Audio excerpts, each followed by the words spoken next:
Here's a short video to show a few of the things that we're working on here early May. It's May 5th, and this 9-acre Durana clover field is just absolutely on fire. You can see a little ryegrass in there. That's always a problem in the south, but the Durana clover is doing outstanding, and the chestnut trees that are on the edge of this field are just absolutely beautiful. They're in full flower now, and I've become a big fan of chestnut trees. These trees are so prolific. They start producing chestnuts fairly early, and the ground's just absolutely littered with them. Highly preferred. You can see our chicken coop out there. We're going to have broilers out there in a few days. And then off to the left there, that might be my favorite tree on the entire farm, the chestnut tree on the left. It's just absolutely gorgeous and in full bloom. Breeze is blowing. Beautiful sight. Another thing we did about a month ago is we had a controlled burn on about 70 acres of pine, and so here you can see some of the fresh new growth coming up underneath the pines. This area is populated by new growth of devil's walk and stick, ragweed, greenbrier, some dewberry and things like that. And when you burn the devil's walking stick back down to the ground, it becomes a preferred food source. And I think if you look right here, you can see the deer nipping that off. And when it's bigger, they won't eat it so much. But when it's young and growing like that, they absolutely love it. You can see where they've nipped a few of the ends off here, and that whole area heavily grazed. The protein feeders are full, got them all over the farm. We have a protein feeder for about every 60 acres, and they're all full. And just as an experiment, I've learned that if you put water right next to a protein feeder, really good things happen. So have water line running right there. I thought, what the heck, I'll put a water trough there right next to a protein feeder, right next to a 9-acre Durana clover field lined with chestnuts. You'd think good things could happen. Now, this is something that you don't often see on the farm. I haven't used a disc on the farm in years. But what's happened here is, if you've seen some of my earlier videos, I went in and cleaned up and created about a 35-acre pine savanna. And so I've divided it into 4 different sections. This is the largest section right here, but I'm disking all 4 sections up. And I'm going to plant them in a couple of different things.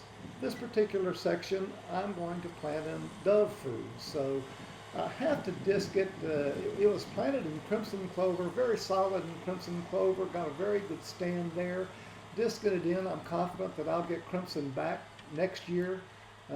But for now, the field was still really rough, really difficult to work. Had some chunks left in it, so I'm not comfortable putting my no-till drill in there.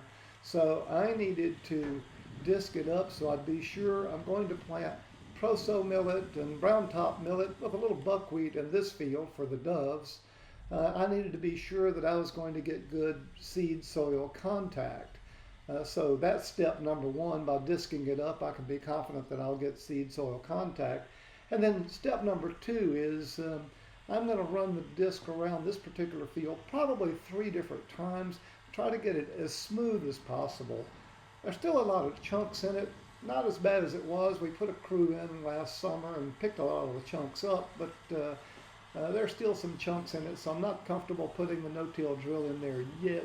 But give it another year, let them continue to rot out, and I'm hoping this might be the last series of times that I need to go and disc this field.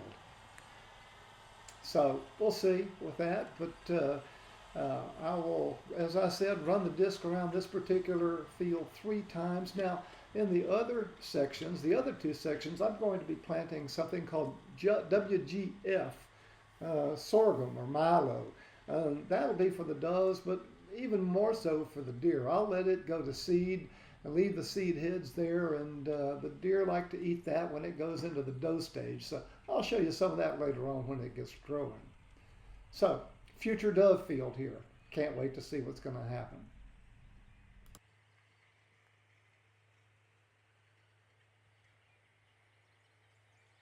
As I was mentioning, I divided the pine savanna into 4 different little paddocks, if you will, and then One of them I'm going to be planting ashenominate or joint vetch, buckwheat, and Alice clover.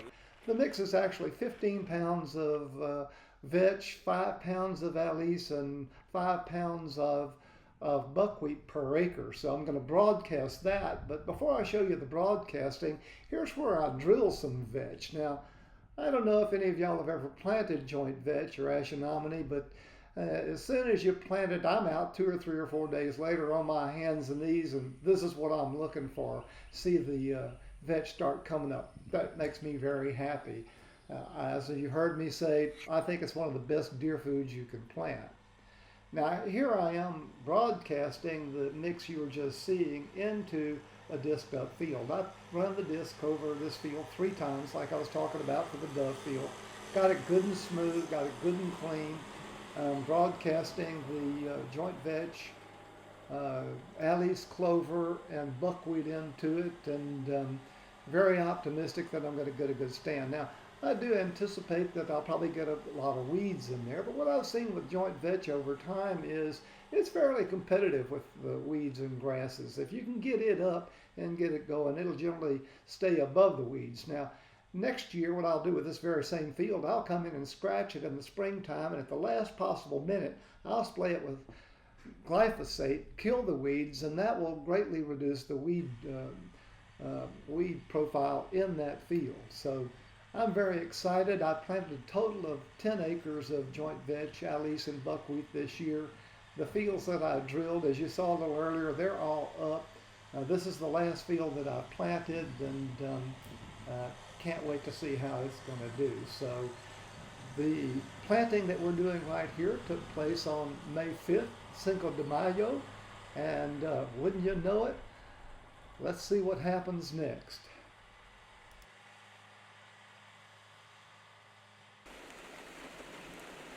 It's May 6th, and it's pouring down raining. They're saying we could get 3 to 5 inches of rain. So I broadcast the vetch right on top of the ground. The rain's going to drive it in. One day after we planted it, these are the simple things that make a farmer happy, a deer farmer happy, and love it when a plan comes together.